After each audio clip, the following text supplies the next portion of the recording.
Teknopro kanalından herkese merhaba dostlar. Bu videomuzda sizlerle birlikte aynı ailenin iki üyesini yani Redmi Note 10 Pro ile Redmi Note 10'u detaylıca karşılaştıracağız ve Note 10 ile Note 10 Pro arasındaki şu an için 350 TL'lik fiyat farkını vermeye değer mi? Bu konu hakkında konuşacağız.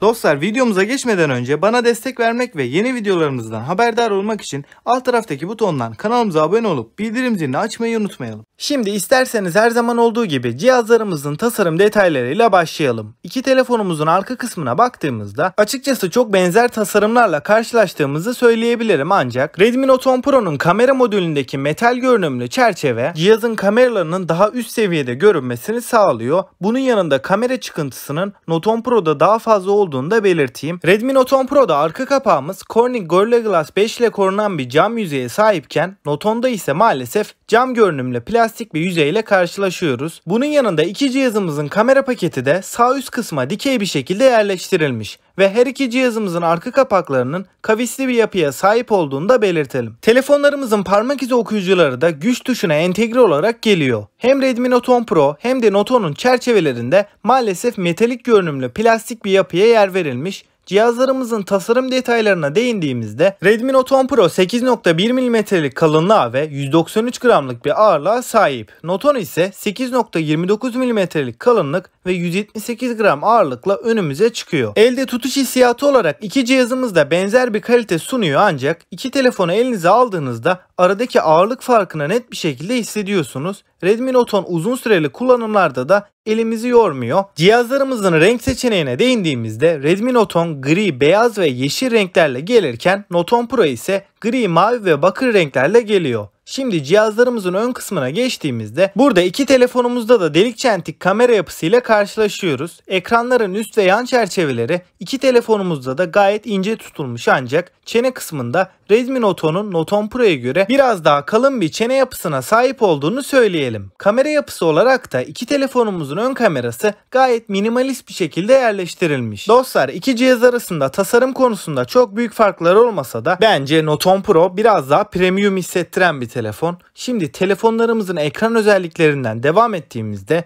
iki cihazımızda da oldukça kaliteli AMOLED panellerin kullanıldığını belirteyim. Redmi Note 10 Pro 6.67 inç boyutunda Full HD Plus çözünürlüğünde 395 ppi piksel yoğunluğuna sahip, 120 Hz tazeleme ve 240 Hz dokunma hassasiyeti sunan, fiyatının hakkını sonuna kadar veren bir ekranla karşımıza çıkıyor. Redmi Note 10 ise biraz daha küçük bir ekrana sahip, 6.43 inç boyutunda yine Full HD Plus çözünürlüğünde ve 409 ppi piksel yoğunluğunda maalesef standart 60 Hz yenileme hızına sahip olan bir ekranla önümüze çıkıyor. Parlaklık değeri olarak Note 10 Pro'nun ekranı 1200 nite varan oldukça yüksek bir parlaklık değerine ulaşabiliyorken Note 10'da ise ekranımız en fazla 700 nit değerine ulaşabiliyor. İki cihazımız da güneş ışığı altında görme zorluğu yaşatmayacak ekranlara sahip, ancak Redmi Note 10 Pro çok daha yüksek bir parlaklığa ulaşabildiği için güneşli ortamlarda bize daha rahat bir kullanım deneyimi sağlıyor. Ekranlarımızın desteklediği teknolojilere baktığımız zaman Redmi Note 10 Pro'da HDR10 ve DCI-P3 geniş renk yelpazesini görürken Note 10'da ise yalnızca DCI-P3 geniş renk aralığı bulunuyor. HDR desteğimiz Note 10'un ekranında bulunmuyor. Dostlar, ekran tarafında zaten iki cihazımızda da kullanılan panellerimiz AMOLED olduğundan siyah renk başarımında iki cihazda gayet iyi sonuçlar veriyor. Ayrıca karanlık modda siyah alanlardaki piksellerimiz tamamen kapatıldığı için telefonumuzun batarya performansına da iki cihazımızda da katkı sağlamış oluyor. Bunun yanında Note 10 Pro'nun ekranı darbelere ve çizilmelere karşı Corning Gorilla Glass 5 ile korunurken Note 10'da ise Corning Gorilla Glass 3 korumasını görüyoruz.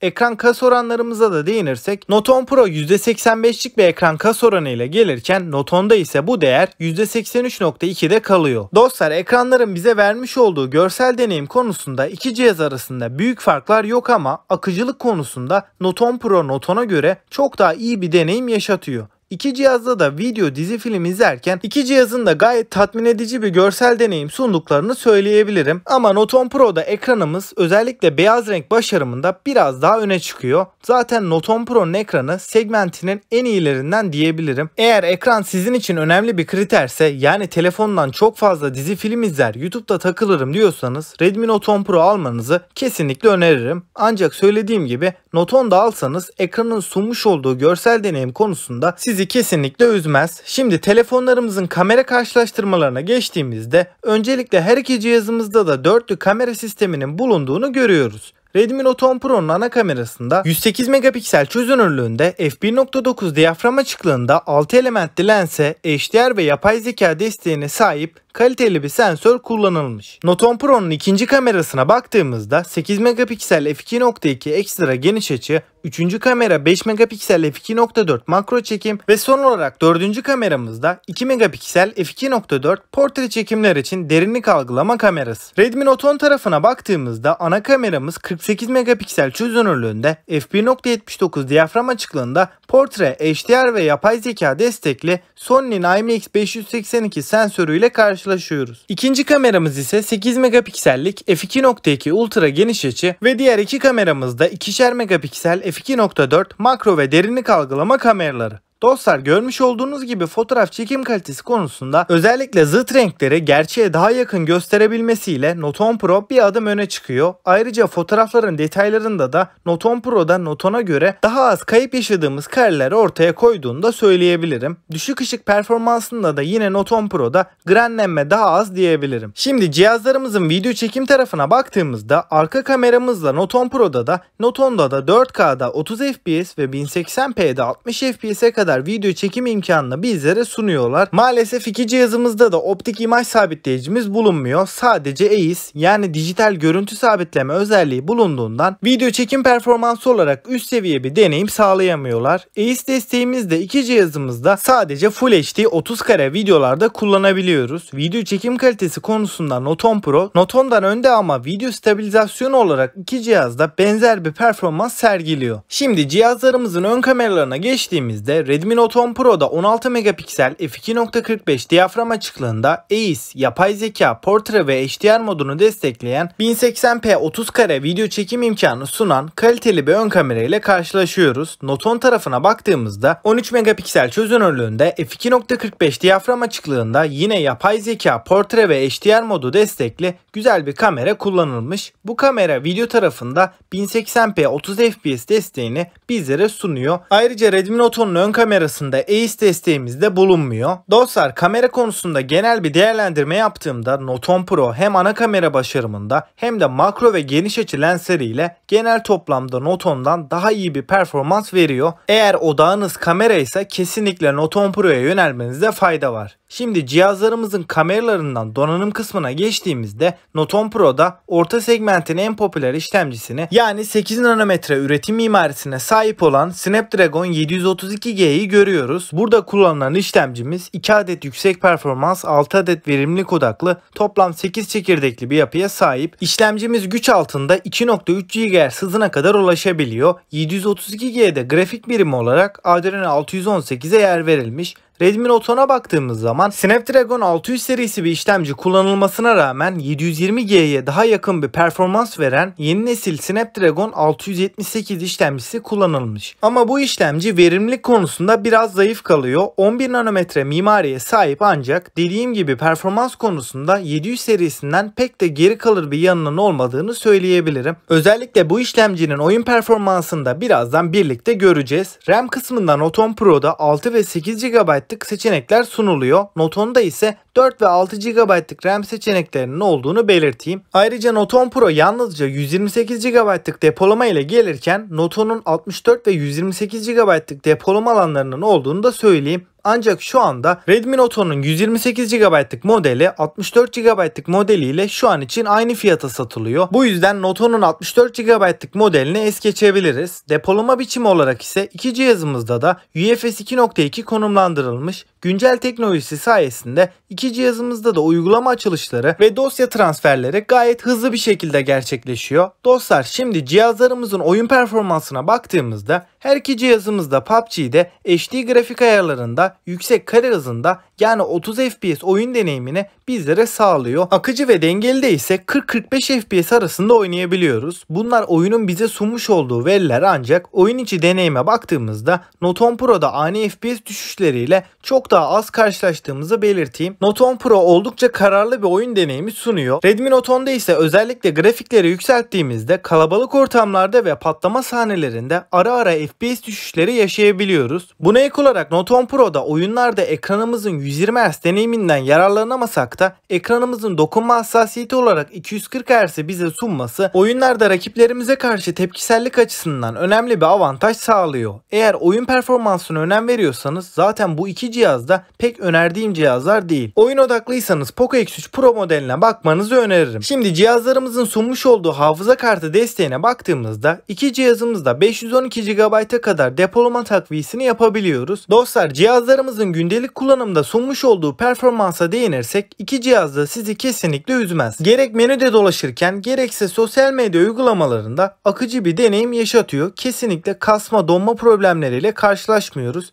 Note 10 da gayet performanslı bir şekilde çalışıyor. Ama tabii ki Note 10 Pro'da ekranımız 120 Hz olduğundan internette gezinirken, bir makale veya haber okurken daha keyifli bir deneyim yaşattığını söyleyebilirim. Şimdi telefonlarımızın batarya tarafına geçtiğimizde Redmi Note 10 Pro'da 5020 mAh'lik bir batarya bulunurken Note 10'da ise 5000 mAh'lik bir batarya ile karşılaşıyoruz. İki telefonumuz da 33 Watt hızlı şarj desteğiyle geliyor ve iki cihazımızın kutu içeriğinden de 33 Watt'lık adaptörlerimiz çıkıyor. Hızlı şarj konusunda iki cihazda ortalama 1 saat 20 dakikada sıfırdan 100'e şarj olabiliyor. Batarya performansı olarak da iki cihazda yoğun kullanımlarda bir günü rahatlıkla çıkarıyor. Redmi Note 10 Pro bazen 1,5-2 güne varan bir batarya performansı sergileyebiliyor. Çünkü burada ekranımız 60 Hz olduğu için Note 10 Pro'nun 120 Hz ekranına nazaran daha az güç tüketiyor. Tabii ki Note 10 Pro'yu da 60 Hz'de kullandığımızda aldığımız ekran süresi 10-11 saati bulabiliyor. Dostlar, yani iki cihazın batarya konusunda sizi kesinlikle üzeceğini düşünmüyorum. Özellikle telefonu karanlık modda kullandığınızda batarya performansını da daha da arttırmış olacağız. Bu yüzden telefonu karanlık modda kullanmanızı kesinlikle tavsiye ederim. Şimdi telefonlarımızın bağlantı özelliklerine geçtiğimizde iki cihazımızda da Wi-Fi 5 teknolojisine yer verilmiş. Bluetooth kısmında Note 10 Pro Bluetooth 5.1'i desteklerken Note 10 ise Bluetooth 5.0'ı destekliyor. Bunun yanında iki cihazımızda da 5G desteğinin olmadığını belirteyim. Ses kısmında iki telefonumuzda da stereo çift hoparlörler mevcut. Ses deneyimi açısından iki cihazın da gayet başarılı olduğunu söyleyebilirim. Ses yüksekliği açısından da oldukça yakınlar. Ama özellikle bas ve tiz seslerde Note 10 Pro'yu bir adım önde görüyorum. Buna ek olarak iki cihazımızda da 3,5 mm kulaklık jackına yer verilmiş. Bu da kablolu kulaklık kullanmayı sevenler için güzel bir detay diyebiliriz. İki telefonumuz da kutudan Android 11 ve MIUI 12 arayüzüyle geliyor. Bu arada iki cihaza da MIUI 12.5.2 güncellemesi geldi. Bu güncelleme ile birlikte özellikle Note 10 Pro'daki pek çok yazılımsal sorun da giderildi. Batarya performansında da iki cihazımızda da bir iyileştirme yapıldı diyebilirim. Yani mutlaka bu güncellemeyi yüklemenizi öneriyorum. Güvenlik seçeneği olarak iki cihazımızda güç tuşuna entegre parmak izi okuyucuyu ve yüz tanıma özelliğini bizlere sunuyor. Parmak izi okuyucularımız iki cihazda da oldukça hızlı ve kararlı bir şekilde çalışıyor. Parmağımızı dokundurduğumuz anda cihazlarımız açılıyor. Suya ve toza karşı dayanıklılıkta iki cihazımız da IP53 sertifikası ile korunuyor, ancak şunu belirteyim, iki cihazımız da su geçirmez değiller. Sadece olası su dökülmelerine ve yağmur altında telefonu kullandığımızda bize herhangi bir problem yaşatmayacaklar. Dostlar, şimdi iki cihazımızla ilgili genel bir değerlendirme yaptığımız son kısma geldiğimizde bundan 3 ay önce olsa daha farklı şeyler söyleyebilirdim, ancak şu an için iki cihaz arasındaki fiyat farkı yok denecek kadar azaldı. Bu yüzden Note 10 Pro kamera, ekran ve donanım kısmında sunduklarıyla Redmi Note 10'dan daha uzun ömürlü ve çok daha mantıklı bir cihaz. Kesinlikle Redmi Note 10 da kötü bir cihaz değil, ancak şu anki 3400 TL'lik fiyatını gerçekten hak etmiyor. Tekrardan 2800 TL civarına düşerse alınabilir bir model diyebilirim. Yani dostlar, şu an için 350 TL'lik farkı verip Note 10 Pro'yu tercih etmek çok daha mantıklı bir seçim olacaktır. Peki dostlar, sizce Redmi Note 10 mu yoksa Note 10 Pro mu alınır? Benimle görüşlerinizi yorumlar kısmında paylaşmayı ve bana destek vermek ve yeni videolarımızdan haberdar olmak için kanalımıza abone olup bildirimleri açmayı unutmayın. Bir sonraki videomuzda görüşünceye dek kendinize iyi bakın ve hoşça kalın.